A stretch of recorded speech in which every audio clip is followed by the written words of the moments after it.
ನಮಸ್ತೆ ವೀಕ್ಷಕರೇ, ನಾನು ಪ್ರೇಮ್ ಶೇಖರ್. ದೇಶ್ ಪರದೇಶಿಗೆ ನಿಮಗೆ ಮತ್ತೊಮ್ಮೆ ಸ್ವಾಗತ. ಕಳೆದ ವಾರದ ಪ್ರಮುಖ ಸುದ್ದಿ ಪ್ರಧಾನಮಂತ್ರಿ ನರೇಂದ್ರ ಮೋದಿಯವರ ಅಮೆರಿಕ ಯಾತ್ರೆ. ಜಾಗತಿಕವಾಗಿ ಸುದ್ದಿ ಮಾಡಿದಂಥ ಭೇಟಿ ಇದು. ಇದರ ಬಗ್ಗೆ ನಿಮಗೆ ಸಾಕಷ್ಟು ವಿಷಯಗಳು ತಿಳಿದಿವೆ. ಓದಿದ್ದೀರಿ, ನೋಡಿದ್ದೀರಿ, ಕೇಳಿದ್ದೀರಿ. ಬಹುಶಃ ನಿಮಗೆ ಎಷ್ಟು ವಿಷಯಗಳು ತಿಳಿದಿವೆ ಅಂದರೆ ನಿಮ್ಮ ತಲೆ ಒಳಗೆ ಅವೆಲ್ಲ ತುಂಬಿ ಹೋಗಿ ಹೊರಗೂ ಸಹ ಸುರಿದು ಹೋಗ್ತಾ ಇರ್ಬೋದು. ಅದರ ಬಗ್ಗೆನೇ ಅತಿಯಾಗಿ ಹೇಳಿ ಇನ್ನಷ್ಟು ನಿಮ್ಮ ತಲೆಗೆ ಹೊರೆಯನ್ನು ಹೊರಿಸೋದು ನನಗೆ ಇಷ್ಟ ಇಲ್ಲ. ಆದರೂ ಇದು ಪ್ರಮುಖ ಸುದ್ದಿ ಆದದ್ರಿಂದ ಇದ್ರ ಬಗ್ಗೆ ಮಾತಾಡದೆ ಇರೋದಕ್ಕೂ ಆಗೋದಿಲ್ಲ. ಹೀಗಾಗಿ ಸ್ವಲ್ಪ ಹೆಡ್ಲೈನ್ಸ್ನ ಆಚೆಗಿನ ಹೆಡ್ಲೈನ್ಸ್ನ ಹಿಂದಿನ ವಿಷಯಗಳ ಬಗ್ಗೆ, ಹೆಡ್ಲೈನ್ಸ್ಗಳ ಹಿಂದೆ ಇರುವ ವಿಚಾರಗಳ ಬಗ್ಗೆ ಒಂದು ಸ್ವಲ್ಪ ಹೊತ್ತು ನಿಮ್ಮ ಜೊತೆ ಮಾತಾಡ್ತೀನಿ ಇವತ್ತು. ನರೇಂದ್ರ ಮೋದಿಯವರದ್ದು ಇದು ಯುನೈಟೆಡ್ ಸ್ಟೇಟ್ಸ್ಗೆ ಸ್ಟೇಟ್ ವಿಸಿಟ್ ಅಂದರೆ ಅಮೆರಿಕದ ಸರ್ಕಾರದ ಪರವಾಗಿ ಅಲ್ಲಿನ ಅಧ್ಯಕ್ಷರೇ ಖುದ್ದಾಗಿ ಆಹ್ವಾನ ನೀಡಿ ಸ್ವಾಗತಿಸಿ ಸಂಭ್ರಮಿಸುವಂತಹ ಒಂದು ಭೇಟಿ. ಇಂಥದ್ದು ನರೇಂದ್ರ ಮೋದಿಯವರಿಗೆ ಈಗ ದಕ್ಕಿದೆ. 3 ದಿನಗಳ ಭೇಟಿಯ ನಂತರ 58 ಪ್ಯಾರಾಗ್ರಾಫ್ಗಳ ಜಾಯಿಂಟ್ ಸ್ಟೇಟ್ಮೆಂಟ್ ಸಹ ಬಿಡುಗಡೆಯಾಗಿದೆ. ಅಧ್ಯಕ್ಷ ಜೋ ಬೈಡನ್, ಪ್ರಧಾನಮಂತ್ರಿ ನರೇಂದ್ರ ಮೋದಿಯವರ ಸಹಿಯೊಂದಿಗೆ 58 ಪ್ಯಾರಾಗಳ ಜಾಯಿಂಟ್ ಸ್ಟೇಟ್ಮೆಂಟ್ ಅಂದರೆ ಬಹಳ ದೊಡ್ಡದೇ ಅದು. ಹೌದು, ಅದರಲ್ಲಿ ಭಾರತ ಮತ್ತು ಅಮೆರಿಕ ಸಂಬಂಧಗಳ ಎಲ್ಲ ಆಯಾಮಗಳು ಇಂದು ಹೇಗಿವೆ, ನಾಳೆ ಏನಾಗ್ತವೆ ಅನ್ನೋದ್ರ ಬಗ್ಗೆ ಸಮಗ್ರ ವಿವರಗಳನ್ನು ಈ ಜಾಯಿಂಟ್ ಸ್ಟೇಟ್ಮೆಂಟ್ ಕೊಡ್ತದೆ. ಹಾಗೆಯೇ ಎರಡೂ ದೇಶಗಳ ನಡುವೆ ಆದಂಥ ಒಪ್ಪಂದಗಳ ವಿವರಗಳು ಸಹ ಇಲ್ಲಿ ಸಿಗ್ತವೆ. ನಿಮಗೆಲ್ಲ ಗೊತ್ತೇ ಇದೆ, defence, economy, space research, semiconductors, ಅಷ್ಟೇ ಅಲ್ಲ, ಈವನ್ ವೀಸಾಗಳ ಬಗ್ಗೆಗೂ ಸಹ ಒಪ್ಪಂದಗಳು ಆದವು.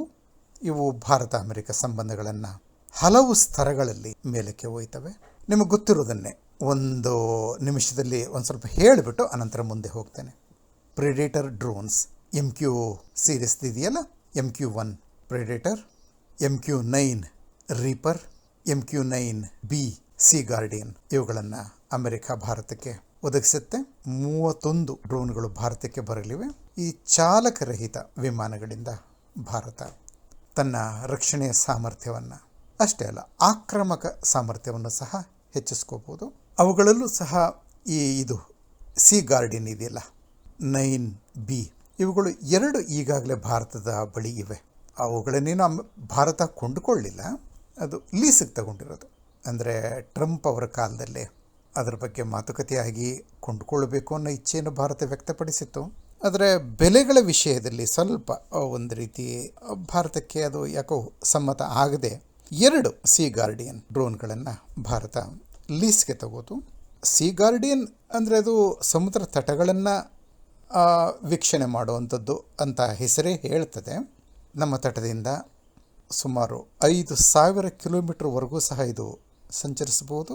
30ರಿಂದ 40 ಗಂಟೆಗಳು ಆಕಾಶದಲ್ಲಿ 40,000ದಿಂದ 50,000 ಅಡಿಗಳ ಎತ್ತರದಲ್ಲಿ ಹಾರ್ತಾ ಇರಬಲ್ಲದು. ಇದನ್ನು ಭಾರತ ಹಿಮಾಲಯನ್ ಬಾರ್ಡರ್ನಲ್ಲಿ ಸಹ ಉಪಯೋಗಿಸಿದೆ. ಚೈನಾದ ಸೇನೆಯ ಆ ಒಂದು ಚಲನವಲನಗಳು ಹೇಗೆ ಸಾಗ್ತಾ ಇವೆ, ನಮ್ಮ ವಿರುದ್ಧ ಆ ದೇಶ ಯಾವ ರೀತಿಯ ಸೇನಾ ಚಟುವಟಿಕೆಗಳನ್ನು ಆಯೋಜಿಸ್ತಾ ಇದೆ ಅಥವಾ ಅದಕ್ಕೆ ಯೋಜನೆ ರೂಪಿಸ್ತಾ ಇದೆ ಅನ್ನೋದನ್ನು ತಿಳ್ಕೊಳ್ಳೋದಕ್ಕೋಸ್ಕರ ಭಾರತ ಈ 2 ಸಿ ಗಾರ್ಡಿಯನ್ ಡ್ರೋನ್ಗಳನ್ನು ಉಪಯೋಗಿಸ್ತಾ ಇದೆ. ಆಮೇಲೆ ಇನ್ನು ಜನರಲ್ ಎಲೆಕ್ಟ್ರಿಕ್ ಏರೋಸ್ಪೇಸ್ ಕಂಪನಿಯಿಂದ ಇವನ್ GE414 ಜೆಟ್ ಎಂಜಿನ್ಗಳನ್ನು ಸಹ ಭಾರತದಲ್ಲಿ ಉತ್ಪಾದನೆ ಮಾಡುವಂತಹ ಒಂದು ಒಪ್ಪಂದಕ್ಕೆ ಸಹಿ ಆಗಿದೆ. ಅಂದರೆ ಟೆಕ್ನಾಲಜಿ ಟ್ರಾನ್ಸ್ಫರ್. ಇಂಥ ಒಂದು ಅತ್ಯಾಧುನಿಕ ತಂತ್ರಜ್ಞಾನವನ್ನು ಅಮೆರಿಕ ಕೊಡ್ತಾ ಇರಲಿಲ್ಲ ಯಾವುದೇ ದೇಶಕ್ಕೂ, ಈಗ ಭಾರತಕ್ಕೆ ಕೊಡ್ತಾ ಇದೆ. ಅಂದರೆ ಏನೇನನ್ನು ಕೊಡ್ತಾ ಇರಲಿಲ್ವೋ ಭಾರತಕ್ಕೆ ಈ ಹಿಂದೆ, ಅದನ್ನು ಹೆಚ್ಚಿನವುಗಳನ್ನು ಕೊಡೋದಕ್ಕೆ ಮುಂದೆ ಬಂದಿದೆ.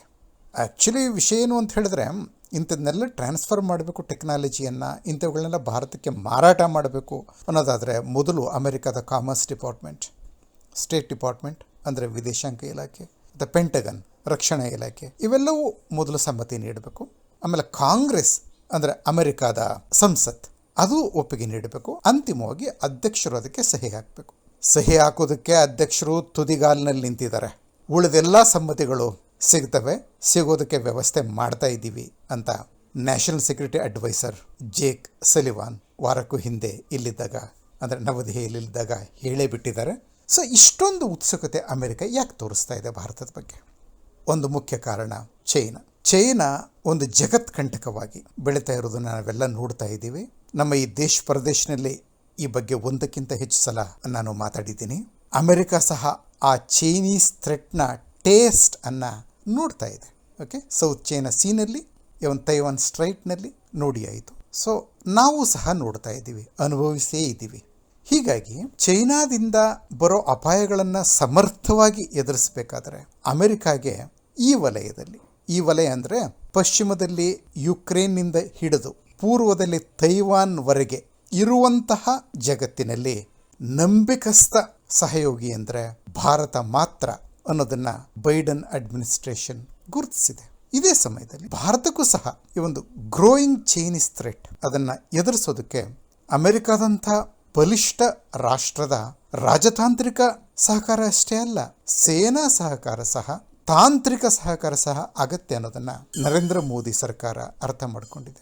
ಹೀಗಾಗಿ ಎರಡೂ ದೇಶಗಳು ಚೈನಾವನ್ನು ಸಮರ್ಥವಾಗಿ ಎದುರಿಸೋದಕ್ಕೆ ಅಗತ್ಯವಾದಂಥ ಕ್ರಮಗಳನ್ನು ಕೈಗೊಳ್ಳೋದಕ್ಕೆ ಅಗತ್ಯವಾದಂಥ ಇಂಥ ಸಹಕಾರದ ನಡೆಗಳಿಗೆ ಈಗ ತಯಾರಾಗಿ. ಈಗ ಒಂದು ವಿಷಯನ ನಾವು ಎತ್ಕೋಬಹುದು. ಚೈನಾ ವಿರುದ್ಧ ಅಮೆರಿಕ ಮತ್ತು ಭಾರತ ಒಂದಾಗುವಂತಹ ಒಂದು ಸ್ಥಿತಿ ನಿರ್ಮಾಣ ಆದದ್ದು ಇದೇ ಮೊದಲ. ಅಂದರೆ ಇಷ್ಟು ದೊಡ್ಡ ಬಗೆಯ ಒಪ್ಪಂದ ಎರಡೂ ದೇಶಗಳ ನಡುವೆ ಆಯಿತು ಅಂತ ಹೇಳಿದ್ರೆ ನಿಮಗೆಲ್ಲ ಅನ್ನಿಸ್ಬೋದು ಚೈನಾ ಈ ಎರಡೂ ದೇಶಗಳಿಗೆ ಥ್ರೆಟ್ ಆದದ್ದು ಇದೇ ಮೊದಲು ಅಂತ ಅಲ್ವಾ? ಇತಿಹಾಸವನ್ನು ನಾವು ನೋಡಿದ್ರೆ ಚೈನಾ ಹಿಂದೆಯೂ ಅಪಾಯಕಾರಿ ಆಗಿತ್ತು, ಆದರೆ ಅದನ್ನು ಅಮೆರಿಕ ಗುರುತಿಸ್ತು, ಭಾರತ ಗುರುತಿಸಲಿಲ್ಲ ಅನ್ನೋವಂಥ ಒಂದು ಕಹಿ ಸತ್ಯ ನಮಗೆ ಮನವರಿಕೆ ಆಗ್ತದೆ. ಈಗ ಬೈಡನ್ ಮತ್ತು ಮೋದಿ ಅವರ ನಡುವೆ ನಡೆದಂಥ ಮಾತುಕತೆಗಳು ಮತ್ತು ಒಪ್ಪಂದಗಳು 49-50 ಅಂದರೆ 1949ನೇ ಇಸ್ವಿ, 50ನೇ ಇಸ್ವಿ, 51ನೇ ಇಸ್ವಿ ಅಂಥ ಸಮಯದಲ್ಲೇ ಆಗಬೇಕಾಗಿತ್ತು. ಆದರೆ ಆಗಲಿಲ್ಲ. ಆ ಸಂದರ್ಭ ಏನು? ಒಂದೆರಡು ಮಾತು ಹೇಳ್ತೇನೆ ನಿಮಗೆ. ಆಗಸ್ಟ್ ಚೈನಾದಲ್ಲಿ ಕಮ್ಯುನಿಸ್ಟ್ ಸರ್ಕಾರ ಬಂದಿತ್ತು, ಅಕ್ಟೋಬರ್ 49ನಲ್ಲಿ. ಅದಾದ 4 ತಿಂಗಳಲ್ಲಿ ಮಾವೋ ಝೆಡಾಂಗ್ ಸೋವಿಯತ್ ಯೂನಿಯನ್ಗೆ ಭೇಟಿ ಕೊಟ್ಟರು. ಎರಡೂ ದೇಶಗಳ ನಡುವೆ ಸೇನಾ ಒಪ್ಪಂದ ಆಯಿತು. ಆಗ ಅಮೆರಿಕ ಆ ಎರಡೂ ದೇಶಗಳು ಒಟ್ಟಾಗಿ ಸೇರಿ ತನ್ನ ವಿರುದ್ಧ ಮಸಲತ್ತು ಮಾಡಬಹುದು ಅನ್ನೋ ಸೂಚನೆ ಸಿಕ್ತು. ಹೀಗಾಗಿ ಆ ಒಂದು ಸೈನೋ ಸೋವಿಯತ್ ಮಾನೋಲಿತ್ ವಿರುದ್ಧ ತನ್ನ ಸಾಮರ್ಥ್ಯವನ್ನು ಹೆಚ್ಚಿಸಿಕೊಳ್ಳೋದಕ್ಕೆ ಅಮೆರಿಕ ಜಗತ್ತಿನ ವಿವಿಧ ಎಡೆಗಳಲ್ಲಿ ಸಹಯೋಗಿಗಳನ್ನು ಹುಡುಕ್ತು. ಏಷ್ಯಾದಲ್ಲಿ ಅದಕ್ಕೆ ಕಂಡು ಬಂದಂಥ ಸಹಯೋಗಿ ಭಾರತ. ಆದರೆ ಭಾರತದ ಪ್ರಧಾನಮಂತ್ರಿ ಜವಾಹರ್ಲಾಲ್ ನೆಹರು ಅಮೆರಿಕದ ಮಾತನ್ನು ಒಪ್ಪಲಿಲ್ಲ. ಚೈನಾವನ್ನು ಒಂದು ಅಪಾಯಕಾರಿ, ಭಾರತಕ್ಕೆ ಅಪಾಯಕಾರಿ, ಜಾಗತಿಕ ಶಾಂತಿಗೆ ಅಪಾಯಕಾರಿ ಅನ್ನೋದನ್ನು ಅವರು ಒಪ್ಪಲಿಲ್ಲ. ವಿಚಿತ್ರ ಅಂತ ಹೇಳಿದ್ರೆ ಅಥವಾ ದುರಂತ ಅಂತ ಹೇಳಿದ್ರೆ ಕಮ್ಯುನಿಸ್ಟ್ ಚೈನಾದಿಂದ ಭಾರತಕ್ಕೆ ಅಪಾಯ ಇದೆ ಅನ್ನೋದನ್ನು ಉಪ ಪ್ರಧಾನಿ ಸರ್ದಾರ್ ಪಟೇಲ್ ನೆಹರು ಅವರಿಗೆ ನವೆಂಬರ್ 1915 ಹೇಳಿದರು ವಿವರವಾಗಿ. ನೆಹರು ಅದನ್ನು ಒಪ್ಪಿಕೊಂಡು ಆಗಸ್ಟ್ ಟಿಬೆಟನ್ನು ಆಕ್ರಮಿಸಿಕೊಂಡಿದ್ದಂಥ ಚೈನಾ ತನ್ನ ಸೇನೆಯನ್ನು ಭಾರತದ ಗಡಿಗೆ ತಂದು ನಿಲ್ಲಿಸಿಬಿಟ್ಟಿತ್ತು. ಅದರಿಂದ ಎಂಥ ಅಪಾಯ ಆಗ್ಬೋದು ಅನ್ನೋದನ್ನು ಉಪ ಪ್ರಧಾನಿ ಪಟೇಲ್ ಅರ್ಥ ಮಾಡಿಕೊಂಡ್ರು. ಆದರೆ ಪ್ರಧಾನಿ ನೆಹರು ಅರ್ಥ ಮಾಡಿಕೊಳ್ಳಲಿಲ್ಲ. ಅದರ ಪರಿಣಾಮ ಅನಂತರ ಏನಾಯಿತು ಅನ್ನೋದನ್ನು ನಾವೆಲ್ಲ ನೋಡೇ ಇದ್ದೀವಿ.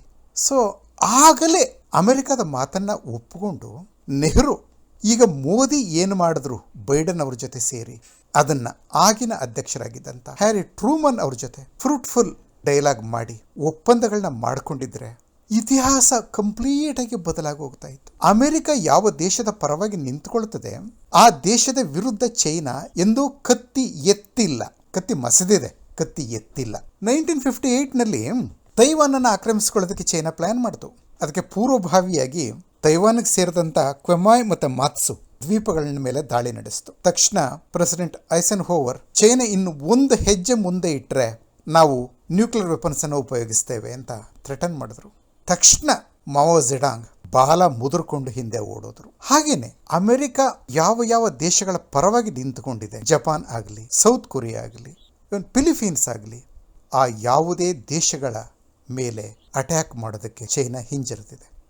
ಆದರೆ ನಮ್ಮ ಮೇಲೆ ರಾಜಾರೋಷವಾಗಿ ಅಟ್ಯಾಕ್ ಮಾಡಿಬಿಡ್ತು ನವೆಂಬರ್ 1962ನಲ್ಲಿ. ಯಾಕಂದರೆ ನಾವು ಅಮೆರಿಕಾದ ಸಹಯೋಗಿ ಆಗಿರಲಿಲ್ಲ. ನಮ್ಮ ಹಿಂದೆ ಅಮೆರಿಕ, ನಮ್ಮ ಬೆನ್ನ ಹಿಂದೆ ಅಮೆರಿಕ ನಿಂತಿರಲಿಲ್ಲ. ಒಂದು ವೇಳೆ ಈಗ ಅಮೆರಿಕ ಮತ್ತು ಭಾರತದ ನಡುವೆ ಆಗ್ತಾ ಇರುವಂಥ ಸಹಯೋಗ 51-51ರಲ್ಲೇ ಶುರು ಆಗಿದ್ದಿದ್ರೆ, ಅಥವಾ at least secretary of state John Foster Dulles suggest ಮಾಡಿದ ರೀತಿ 1915ನಲ್ಲಿ ಶುರುವಾಗಿದ್ದಿದ್ದು 62ರ ಯುದ್ಧ ಆಗ್ತಾ ಇರಲಿಲ್ಲ.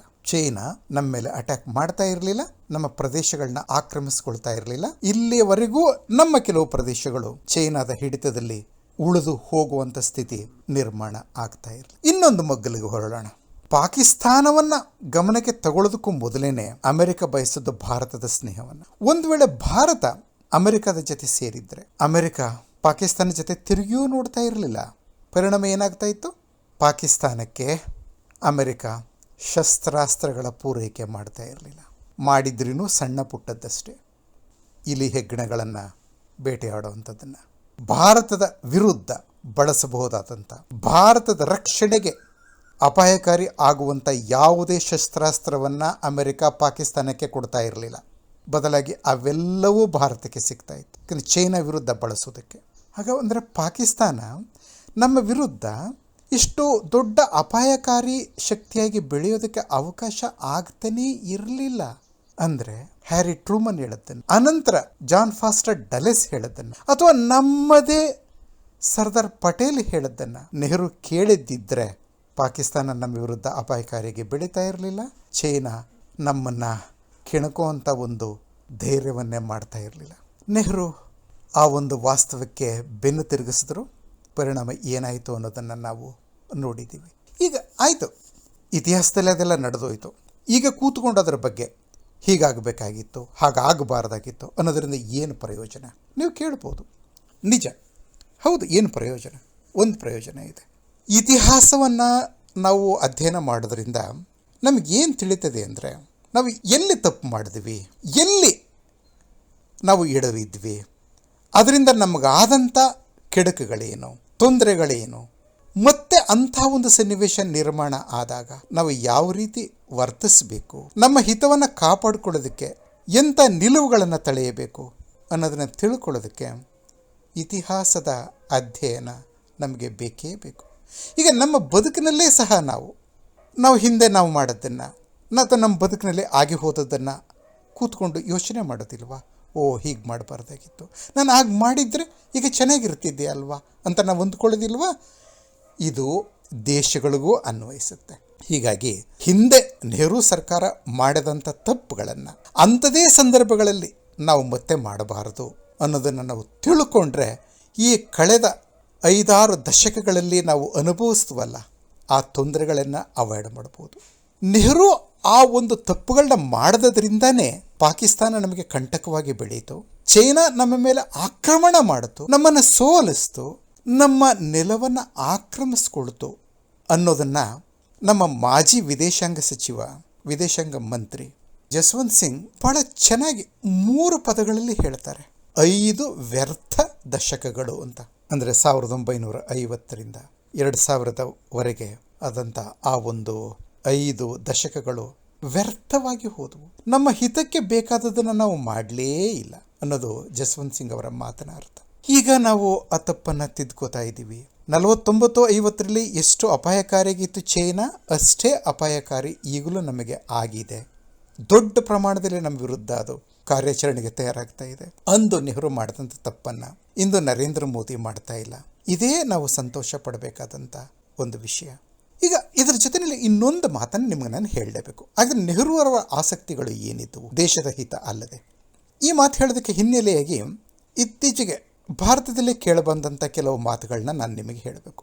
ಮೋದಿಯವರು ಅಮೆರಿಕ ಹೋದದ್ದು, ಅವ್ರಿಗೆ ಸಿಕ್ಕಿದಂಥ ಭವ್ಯ ಸ್ವಾಗತ, ಅದರ ಬಗ್ಗೆ ಎಲ್ಲ ಮಾತಾಡ್ತಾ ನಮ್ಮ ಕೆಲವು ನಾಯಕರು ಹೇಳಿದ್ರು, ನೆಹರು ಸಹ ಹಿಂದೆ ಹೋಗಿದ್ದರು ಅಮೆರಿಕಾಗೆ, ಇದೇನು ದೊಡ್ಡ ವಿಷಯ. ಹೌದು, ಅವರು ಅದನ್ನು ನೆನಪಿಸೋದು ಭಾಳ ಒಳ್ಳೆಯದಾಯಿತು. ಯಾಕಂದರೆ ನಾನು ಅದನ್ನು ನೆನಪಿಸ್ಕೊಂಡು ನಿಮಗೆ ಕೆಲವು ವಿಷಯಗಳನ್ನ ಹೇಳಲೇಬೇಕು. ನೆಹರು ಸಹ ಹೋಗಿದ್ದರು ಅಮೆರಿಕಾಗೆ, ಒಂದಕ್ಕಿಂತ ಹೆಚ್ಚು ಸಲ ಹೋಗಿದ್ದರು. ಆದರೆ ನವೆಂಬರ್ 1961ನಲ್ಲಿ ಅವರು ಅಮೆರಿಕಾಗೆ ಹೋಗಿ ಏನು ಮಾಡಿದ್ರು ಅನ್ನೋದನ್ನು ನಾವು ನೆನಪಿಸ್ಕೋಬೇಕು. ಪ್ರೆಸಿಡೆಂಟ್ ಕೆನಡಿ ಇನ್ವೈಟ್ ಮಾಡಿದ್ದದ್ದು. ಹೋದರು. ಏನು ಮಾಡಿದ್ರು, ಏನು ಮಾತಾಡಿದ್ರು ಅನ್ನೋದನ್ನು ನಾವು ಆಗ ಭಾರತದಲ್ಲಿ ಅಮೆರಿಕದ ರಾಯಭಾರಿಯಾಗಿದ್ದಂಥ ಜಾನ್ ಕೆನೆತ್ ಗಾಲ್ಬ್ರೆತ್ ಮತ್ತು ಪ್ರೆಸಿಡೆಂಟ್ ಕೆನಡಿ ಅವರ ಕಾರ್ಯದರ್ಶಿಯಾಗಿದ್ದಂಥ ಆರ್ಥರ್ ಶ್ಲೇಷಿಂಗರ್ ಜೂನಿಯರ್ ಅವರು ಬರೆದಿಟ್ಟು ಹೋಗಿರುವಂಥ ಮಾತುಗಳಿಂದ ನಾವು ಅರ್ಥಕೋಬೋದು. ಗಾಲ್ಬ್ರೆತ್ ಬರೀತಾರೆ, ನೆಹರು ಅವ್ರ ಜೊತೆಗಿನ ಈ ಭೇಟಿ ಒಬ್ಬ ವಿದೇಶಿ ನಾಯಕನ ಜೊತೆಗಿನ ಭೇಟಿಗಳಲ್ಲೇ ಅತ್ಯಂತ ಅರ್ಥಹೀನವಾದದ್ದು, ವ್ಯರ್ಥವಾದದ್ದು ಅಂತ ಕೆನಡಿ ಹೇಳಿದ್ರಂತೆ. ಅತ್ಯಂತ ನಿರಾಶಾದಾಯಕ ಭೇಟಿ. ಗಾಲ್ಬ್ರೆತ್ ಡೀಟೇಲ್ ಕೊಡ್ತಾರೆ. ಭಾರತ ಅಮೆರಿಕ ಸಂಬಂಧಗಳು, ಜಾಗತಿಕ ವಿದ್ಯಮಾನ, ಇದ್ರ ಬಗ್ಗೆಲ್ಲ ಕೆನಡಿ ಮಾತು ಶುರು ಮಾಡಿದಾಗಲೆಲ್ಲ ನೆಹರು ಅವರ ಪ್ರತಿಕ್ರಿಯೆ ಒಂದು ಪದದಲ್ಲೋ ಇಲ್ಲ ಒಂದು ಸಣ್ಣ ವಾಕ್ಯದಲ್ಲೋ ಇರ್ತಿತ್ತು. ಆಸಕ್ತಿಯನ್ನೇ ತೋರಿಸ್ತಾ ಇರಲಿಲ್ಲ ಮಾತುಗಳಲ್ಲಿ. ಯಾಕಾಗಿ ಇವರು ಅಮೆರಿಕಾಗೆ ಬಂದರು ಅನ್ನೋದೇ ಕೆನಡಿ ಅವರಿಗೆ ಅರ್ಥ ಆಗಲಿಲ್ಲವಂತೆ. ಹೀಗಾಗಿ ಕೆನಡಿ ಗಾಲ್ಬ್ರೆತ್ ಕೇಳಿದ್ದು, Nehru has outlived his utility to India. ಅಂದರೆ ಈ ನೆಹರು ಭಾರತಕ್ಕೆ ತಮ್ಮ ಉಪಯುಕ್ತತೆಯನ್ನು ಮೀರಿ ಇನ್ನೂ ಉಳಿದುಕೊಂಡಿದ್ದಾರೆ. ಅವರ ಉಪಯುಕ್ತತೆ ಭಾರತಕ್ಕೆ ಈಗ ಇಲ್ಲ ಅಂತ. ಮತ್ತು ಅವ್ರ ಜೊತೆಗಿನ ಭೇಟಿ ಅತ್ಯಂತ ನಿರಾಶಾದಾಯಕ, ವ್ಯರ್ಥ ಭೇಟಿ, ಸಮಯ ವ್ಯರ್ಥ ಆಯಿತು ಅಂತ ಹೇಳಿದ್ರಂತೆ. ನೆಹರು ಅವರನ್ನು ಪಂಡಿತ ಅಂತ ಭಾಳ ಜನ ಕರೀತಾರೆ. ಪಂಡಿತರು ಯಾರು ಈ ಥರ ಬಿಹೇವ್ ಮಾಡೋದಿಲ್ಲ ವಿದೇಶಕ್ಕೆ ಹೋಗಿ ಆ ದೇಶದ ನಾಯಕರ ಜೊತೆ ಮಾತಾಡುವಾಗ. ನೆಹರು ಅವರ ಭೇಟಿಯ ಇನ್ನೊಂದು ಮುಖವನ್ನು ಆರ್ಥರ್ ಶ್ಲೇಷಿಂಗರ್ ಜೂನಿಯರ್ ತಮ್ಮ ಮೆಮೊಯಿರ್ 1000 Days president Kennedy in the white house ಕೃತಿಯಲ್ಲಿ ಹೇಳಿದ್ದಾರೆ. ಅದೇನು ಗೊತ್ತಾ, ಕೆನಡಿ ಅವ್ರ ಜೊತೆ ಮಾತಾಡೋದಕ್ಕೆ ಆಸಕ್ತಿಯನ್ನೇ ತೋರದಂಥ ನೆಹರು ಕೆನಡಿಯವರ ಪತ್ನಿ ಜಾಕೆಲಿನ್ ಕೆನಡಿ ಅವರ ಜೊತೆ ಬಹಳ ಉತ್ಸಾಹದಿಂದ, ಖುಷಿಯಿಂದ, ನಗನಗ್ತಾ ತುಂಬ ಮಾತಾಡ್ತಾ ಇದ್ರಂತೆ. ಜಾಕೆಲಿನ್ ಇದ್ದಾಗ ನೆಹರು ಬೇರೆ ವ್ಯಕ್ತಿ ಆಗಿಬಿಡ್ತಾ ಇದ್ರಂತೆ. ಅಂದರೆ ಊಟದ ಸಮಯದಲ್ಲಿ, ಔತಣಕೂಟಗಳಲ್ಲಿ. ಇದು ಹಲವಾರು ಜನಕ್ಕೆ ಇದೊಂಥರ ಕುತೂಹಲ, ಆಸಕ್ತಿಕರ ಅಥವಾ ತಮಾಷೆ ಅಂತ ಅನ್ನಿಸ್ತು. ಆರ್ಥರ್ ಶ್ಲೇಷಿಂಗರ್ ಜೂನಿಯರ್ ಅವ್ರಿಗೂ ಸಹ. ಅವ್ರು ಕೇಳಿಬಿಟ್ರಂತೆ ಪ್ರೆಸಿಡೆಂಟ್ ಜಾನ್ ಎಫ್ ಕೆನಡಿ ಅವರನ್ನು, ನೆಹರು ಬಂದಿರೋದು ನಿಮ್ಮ ಜೊತೆ ಮಾತಾಡೋದಕ್ಕೆ ಭಾರತ ಅಮೆರಿಕ ಸಂಬಂಧಗಳ ಬಗ್ಗೆ. ಆದರೆ ಅವ್ರು ಏನು ಮಾತಾಡೋದನ್ನ ನಾನು ನೋಡಲೇ ಇಲ್ಲ. ಆದರೆ ಮೇಡಮ್ ಪ್ರೆಸಿಡೆಂಟ್ ಅವ್ರ ಜೊತೆಯಲ್ಲಿ ಭಾಳ ತುಂಬ ತಮಾಷೆ ಮಾಡ್ತಾರೆ, ನಗ್ತಾರೆ, ತುಂಬ ಮಾತಾಡ್ತಾರೆ. ಏನಿದು? ಕೆನಡಿ ಹೇಳಿದ್ರಂತೆ, ನನ್ನ ಹಲವಾರು ಅತಿಥಿಗಳಿಗೆ ಈ ರೋಗ ಇದೆ ಅಂತ. ಅಂದರೆ ನೆಹರು ಅವರ ಈ ವರ್ತನೆಯನ್ನು ಅವರು ಒಂದು ರೋಗ ಅಂತ ಪರಿಗಣಿಸಿದ್ರು. ಮತ್ತು ಅವರ ಹಲವಾರು ಅತಿಥಿಗಳಿಗೆ ಈ ರೋಗ ಇತ್ತು ಅಂತಲೂ ಹೇಳಿದ್ರು. ಅಂದರೆ ನೆಹರು ಒಬ್ಬರೇ ಅಲ್ಲ, ಜಾಕೆಲಿನ್ ಕೆನಡಿ ಮಾಜಿ ವಿಶ್ವಸುಂದರಿ, ಇನ್ನೂ ಸುಂದರಿಯಾಗಿ ಇದ್ದರು ಅವರು ಫಸ್ಟ್ ಲೇಡಿ ಆಗಿದ್ದಾಗನೂ. ಆದರೆ ಬೇರೆ ಬೇರೆ ಯಾರ್ಯಾರೋ ವರ್ತಿಸಿದ ರೀತಿ ನಮ್ಮ ಪಂಡಿತ ನೆಹರು ಸಹ ವರ್ತಿಸಿಬಿಟ್ರಲ್ಲ. ಅದು ಎಷ್ಟನೇ ವಯಸ್ಸಿನಲ್ಲಿ? 73ನೇ ವಯಸ್ಸಿನಲ್ಲಿ. ಇದು ನಮಗೆ ಬೇಸರ ಆಗೋದು. 61ನೇ ಇಸ್ವಿನಲ್ಲಿ ಚೈನಾ ಭಾರತದ ವಿರುದ್ಧ ಯುದ್ಧ ಮಾಡುವಂಥ ತಯಾರಿ ಮಾಡಿಕೊಳ್ತಾ ಇರುವಾಗ ನೆಹರು ಅಮೆರಿಕದಲ್ಲಿ ಹೋಗಿ ಮಾಡಬೇಕಾಗಿದ್ದದ್ದು ಏನು? ಚೈನಾ ವಿರುದ್ಧ ಅಮೆರಿಕದ ಬೆಂಬಲವನ್ನು ಪಡ್ಕೊಳ್ಳೋದು. ಅದನ್ನೇನೂ ಮಾಡದೆ ಮಾಜಿ ವಿಶ್ವಸುಂದರಿ, ಇನ್ನೂ ಸುಂದರಿಯಾಗಿ ಇದ್ದಂಥ ಜಾಕೆಲಿನ್ ಜೊತೆ ಹರಟೆ ಹೊಡೆಯೋದು, ತಮಾಷೆ ಮಾಡಿ ಯಾಕೆ ನಗಿಸೋದು, ಇದಾ ಇವರಿಗೆ ಬೇಕಾಗಿದ್ದದ್ದು? ಸದ್ಯ ಇಂದು ಅಮೆರಿಕಾಗೆ ಹೋದಂಥ ಪ್ರಧಾನಮಂತ್ರಿ ನರೇಂದ್ರ ಮೋದಿಯವರಿಗೆ ಅಂಥ ತೆವಲು ಇಲ್ಲ. ಇದು ನಾವು ಸಂತೋಷ ಪಡಬೇಕಾದಂಥ ವಿಷಯ. ಹೀಗಾಗಿ ನಾವು ಏನನ್ನು ಆಶಿಸ್ಬೋದು? 51ರ ನಂತರ ಚೈನಾ ಏನೇನು ಮಾಡ್ತೋ ಭಾರತದ ವಿರುದ್ಧ ಅದನ್ನು ಇನ್ನೂ ಅದು ಮಾಡೋದಕ್ಕೆ ಹೋಗೋದಿಲ್ಲ. ನಾವು ನಮ್ಮ ರಕ್ಷಣೆಯ ದೃಷ್ಟಿಯಿಂದ ಮಹತ್ವದ ಹೆಜ್ಜೆಯನ್ನು ಇಟ್ಟಿದ್ದೀವಿ. ಅಮೆರಿಕ ತನ್ನ ಸೇನೆ ತಗೊಂಡು ಬಂದು ನಮ್ಮ ಪರವಾಗಿ ನಿಂತುಕೊಂಡು ಚೈನಾ ವಿರುದ್ಧ ಹೋರಾಡುತ್ತೆ ಅಂತ ನಾನು ಹೇಳೋದಿಲ್ಲ. ಆದರೆ ಚೈನಾ ವಿರುದ್ಧ ಸಮರ್ಥವಾಗಿ ಹೋರಾಡಬಹುದಾದಂಥ ಎಲ್ಲ ರೀತಿಯ ಒಂದು ಸಹಾಯವನ್ನು, ಅಂದರೆ ಶಸ್ತ್ರಾಸ್ತ್ರಗಳ, ಆರ್ಥಿಕ, ರಾಜತಾಂತ್ರಿಕ ಸಹಕಾರವನ್ನು ಅಮೆರಿಕ ನೀಡುತ್ತೆ. ಅಂತಿಮವಾಗಿ ಅಗತ್ಯ ಬಂದರೆ ಅಮೆರಿಕದ ಸೇನೆ ಸಹ ನಮ್ಮ ಜೊತೆಗೂಡಬಹುದು. ಅದಕ್ಕೆ ಬೇರೆಯೇ ಒಂದು ಒಪ್ಪಂದ ಅಗತ್ಯ ಇದೆ. ಚೈನಾ ನಮ್ಮ ವಿರುದ್ಧ ತೋರುವಂಥ ನೀತಿಗಳ ಆಧಾರದ ಮೇಲೆ ಅಂತಹ ಒಂದು ಡಿಫೆನ್ಸ್ ಪ್ಯಾಕ್ಟ್ ಸಹ ಮುಂದೆ ಆದರೆ ನಾವು ಆಶ್ಚರ್ಯ ಪಡಬೇಕಾಗಿಲ್ಲ. ಆದರೆ ಈಗ ಅಮೆರಿಕ ಮತ್ತು ಇಂಡಿಯಾ ನಡುವೆ ಆಗ್ತಾ ಇರುವಂಥ ಸಹಕಾರ ನೋಡಿಯೇ ಚೈನಾ ಇನ್ನೂ ಎಚ್ಚೆತ್ತುಕೊಂಡು ತನ್ನ ನೀತಿಗಳನ್ನು ಸ್ವಲ್ಪ ಕೆಳಗೆ ಇಳಿಸ್ಕೊಳ್ತದೆ ಅಂತ ನಾವು ಆಶಿಸೋಣ. ಪ್ರಧಾನಮಂತ್ರಿ ಮೋದಿ ಸಾಧಿಸಿದ್ದು ಇದು. ಅದಕ್ಕಾಗಿ ಅವರನ್ನು ಅಭಿನಂದಿಸೋಣ. ಯಾಕಂದರೆ ಅವರು ಈಗ ಮಾಡಿದ್ದೆಲ್ಲವೂ ಈ ದೇಶದ ಒಳಿತಿಗಾಗಿ. ಇಂಥ ಒಬ್ಬ ಪ್ರಧಾನಮಂತ್ರಿ ನಮಗೆ 49-50ನೇ ಇಸ್ವಿನಲ್ಲಿ ಇದ್ದಿದ್ದರೆ, ಹೌದು, ಇತಿಹಾಸದಲ್ಲಿ ರೇಗೆ ಸ್ಥಾನ ಇಲ್ಲ. ಇಫ್ಸ್ and buds don't have any place in history. ಆದರೂ ಸಹ ನಾವು ಒಂದೆರಡು ಕ್ಷಣಕ್ಕೆ ಕೂತ್ಕೊಂಡು ಆಗದೇ ಇದ್ದಿದ್ದರೆ ಅಥವಾ ಈ ರೀತಿ ಆಗಿದ್ದರೆ ಎಷ್ಟು ಚೆಂದ ಇರ್ತಿತ್ತು ಅಂತ ಯೋಚನೆ ಮಾಡಿಕೊಂಡು, ಸೊ ಮುಂದೆ ಹಿಂದೆ ಆದಂಥ ಅನಾಹುತಗಳು ಮುಂದೆ ಆಗದೇ ಇರೋ ಹಾಗೆ ಕಾರ್ಯಯೋಜನೆ ರೂಪಿಸ್ತಾ ಇರುವಂಥ ನಮ್ಮ ಪ್ರಧಾನಮಂತ್ರಿ ಮೋದಿಯವರನ್ನು ಮತ್ತೊಮ್ಮೆ ಅಭಿನಂದಿಸೋಣ. ನಿಮಗೆ ಮತ್ತೊಂದು ವಿಷಯ ಹೇಳಬೇಕಾಗಿತ್ತು, ಮಾಜಿ ಅಧ್ಯಕ್ಷ ಒಬಾಮಾ ಅವರದ್ದು. ಅದನ್ನು ಮುಂದಿನ ವಾರ ಹೇಳ್ತೀನಿ. ಯಾಕಂದರೆ ಈಗಾಗಲೇ ನನ್ನ ಈ ವಾರದ ಮಾತುಗಳು ಸ್ವಲ್ಪ ದೀರ್ಘನೇ ಆಗಿಬಿಟ್ವು. ಸೊ ಮುಂದಿನ ವಾರ ಒಬಾಮಾ ಅವರು ಮಾಡಿದಂಥ ಒಂದು ಅನಾಹುತವನ್ನು ನಿಮ್ಮ ಜೊತೆ ನಾನು ಹಂಚಿಕೊಳ್ಳೇಬೇಕು. ಮತ್ತೆ ಭೇಟಿಯಾಗೋಣ. ಧನ್ಯವಾದಗಳು.